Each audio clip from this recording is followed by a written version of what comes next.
Hey there, welcome to Black Gumbo Southern Gardening. I have a whole new list of questions. Let's go to Gardening Q&A episode 9.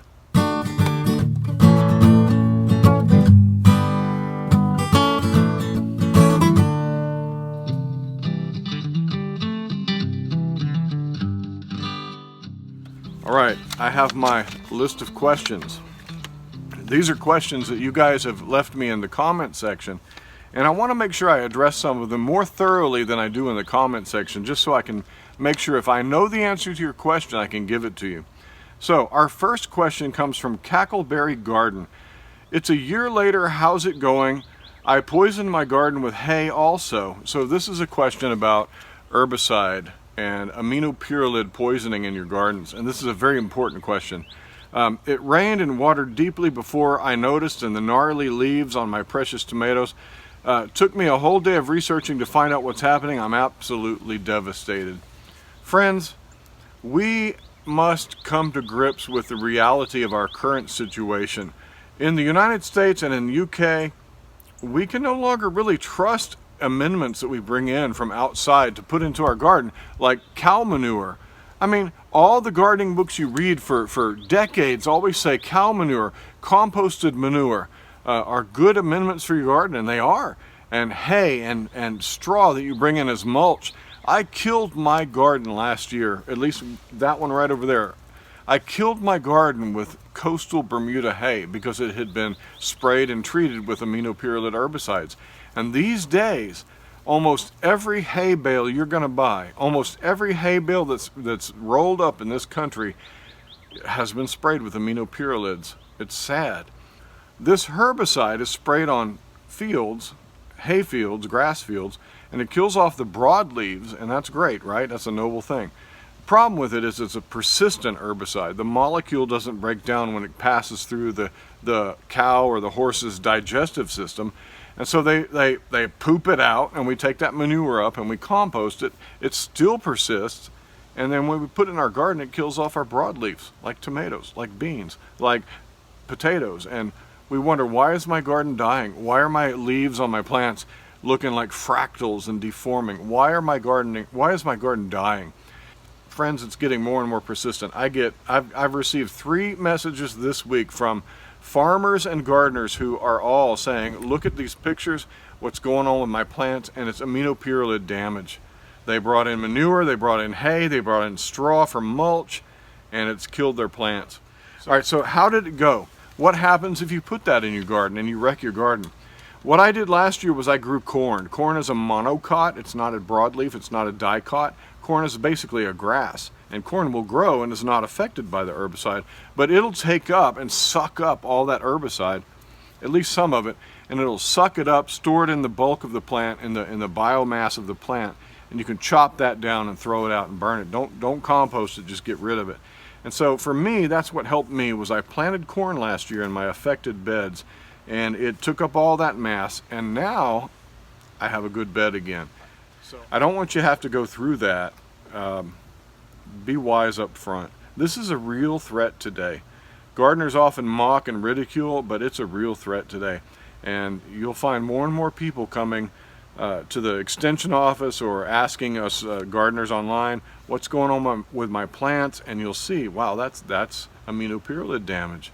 It's a real threat. All right, question number 2. Danielle Varela asks, I was told for tomatoes you pinch the suckers off. You don't do that for peppers? Yeah, this was a question on my pepper pruning video, my new one, and I'll link that right up there. But yeah, you want peppers, in my opinion, to be bushy. Tomatoes and peppers are both nightshades, but they're very different in their growth habit and their fruiting habit. Tomatoes will vine and grow, especially in indeterminate.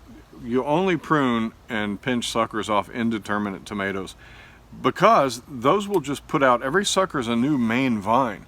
And if you let those suckers grow, you're going to have 20 main vines clogging up your tomato cage or your trellis, and you're not going to be able to get any fruit off of those, because all that clogged up mass is going to kill off your plant. Tomatoes need to have good airflow, good light, and you want to keep your tomato plant trimmed down to 1, 2, or 3 main vines, depending on how you're trellising it. Some people do them up a string, and that's 1 main vine until you get to the point where you can let it cascade down and let all those suckers grow. But a pepper plant is different. You want a pepper plant to put on as many growing vines as possible. They're not really vines or stems, because a pepper doesn't vine like a tomato. And so you want a pepper, in my opinion, to be bushy. So when your pepper plant has the tendency to be single stemmed and tall, it's going to put out peppers. It's going to branch naturally. At some point it's going to branch out. But if you want to get more branching, you can pinch that pepper and leave the suckers, and those suckers will push out new main vines, new main stems, and those main stems are going to put on more fruit. Here's a pepper plant that I pruned in a video, in my pepper pruning video, and you can see that it's bushing out now, and it's got lots of side growth, lots of new stems coming out, and from everywhere there was an original leaf like this guy, right there at that node, you get new growth. And so this plant, which was about this tall, is now going to start bushing out. This plant over here was naturally not needing pruning. It was naturally bushy, and you can see it's nice and bushy. As you know, I don't care if that gets tall or not. I just want it to produce for me. So this one did not need pruning.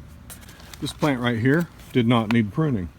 This is a cayenne pepper, and you can see as it got to right here, it branched out, and here it branched out again, and it's a naturally branchy plant, so I'm going to leave it as is, and I'm not going to prune it. All right, third question. Chuck Lively says, "Hi, I have a question. Is it okay and safe to use red cedar bedding for animals around your tomato and cucumber plants? Thanks in advance." Okay, Chuck. Yeah, cedar is a good mulch. Cedar shavings are good for your garden, with some considerations. What you want to consider is whatever animal's bedding in that cedar stuff. Is its manure really hot? Is it a lot of manure? Is it a lot of ammonia smell in that stuff when you're putting it in your garden? You want to compost that first and let it sit for a while.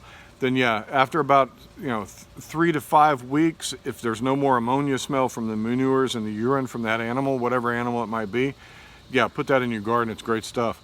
The other thing you want to consider is it's good for your garden, but don't till it in. At the end of the season, after you've laid a whole big layer of wood mulch, even cedar wood or any other wood, if you've put a big layer of mulch down, don't till that in, because what's going to happen is that uncomposted, unbroken down wood is going to bind up nitrogen resources in your soil. All the bacteria in your soil are going to work on that, and they're going to need nitrogen to break down that wood.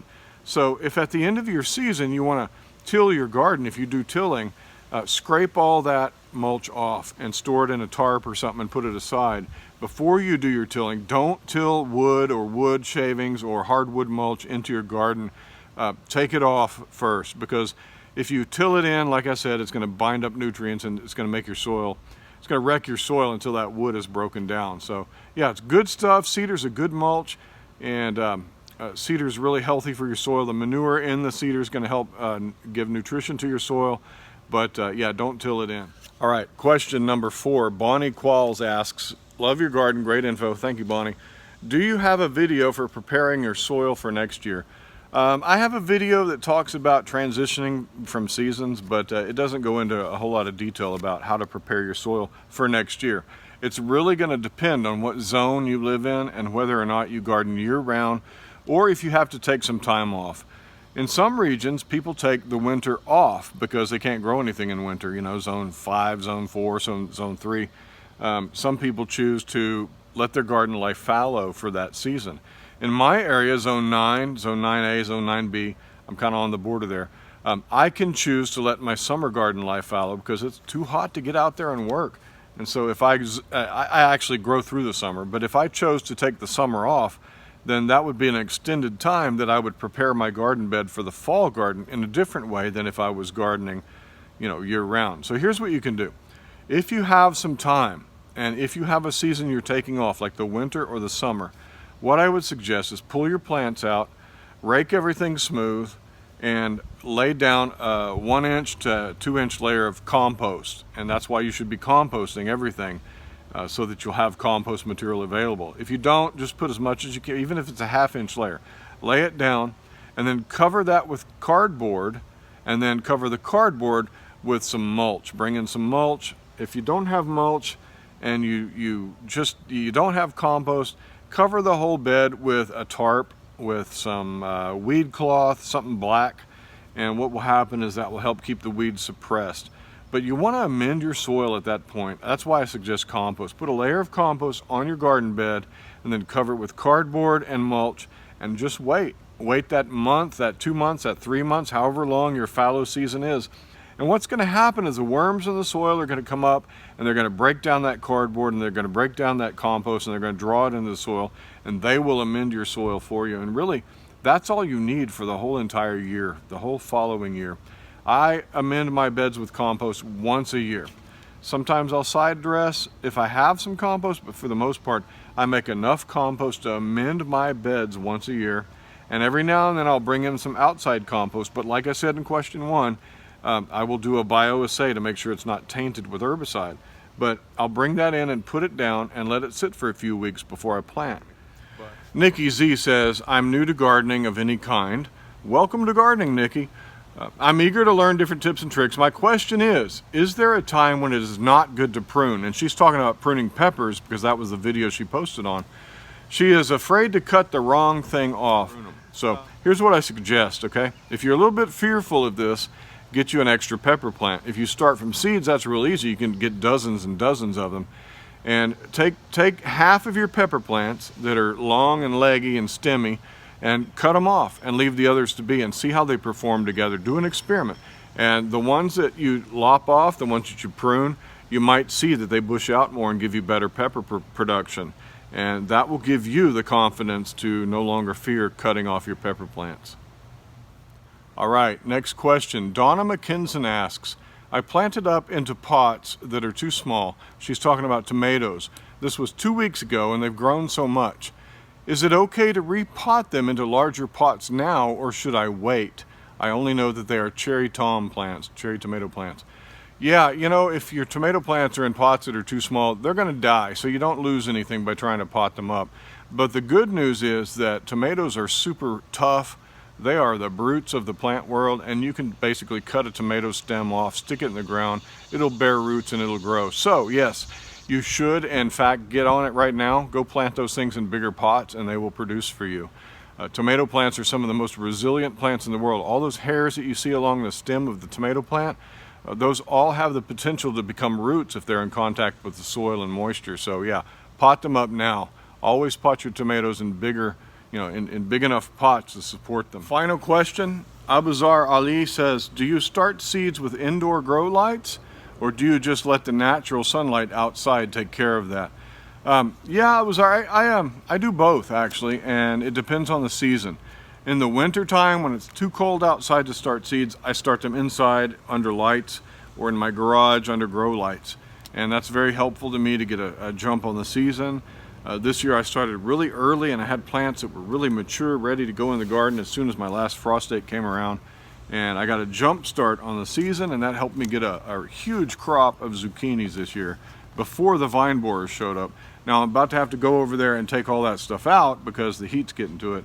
But I got a really good crop by starting my seeds indoors under lights. But right now it's hot and it's humid and it's almost summer here. It practically is summer. I can start seed outside now in the garden. So what I'll do is I'll just put a tray together, like a seed tray with some potting mix. I'll plant my seeds in there and I'll put them in the shade of my eggplants or my tomato plants or whatever. And just the warmth from being outdoors makes those seeds come up really quick. In fact, I've got some okra going and I'm gonna do some eggplant. Let's go plant some eggplant. Those are okra plants and a lot of them are coming up. Some of them aren't. They got beat down by the rain, but yeah, they're coming up out in my garden. Just put them in a tray and let the sun heat them up and they're doing fine. All right, I'm gonna just plant some seeds here and I'm gonna use recycled trays, and I don't have any seed starting mix, so I'm just gonna use peat moss. Straight peat moss. You could even just use a basic potting mix. And to show you that you can use a basic potting mix, I'm going to take this stuff out of an old tomato pot here, potting mix, and this one I'm going to do potting soil.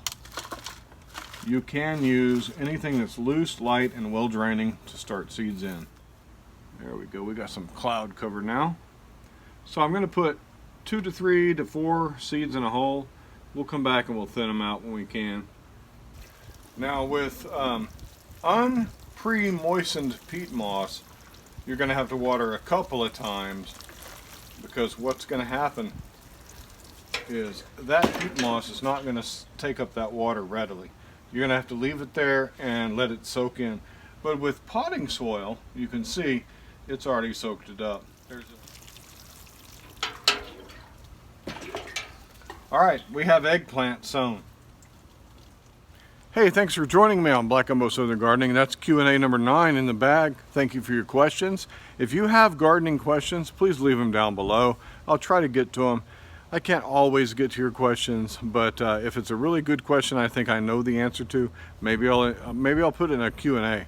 So hey, like us on Facebook, follow us on Instagram, and we'll talk to you next time. Bye-bye.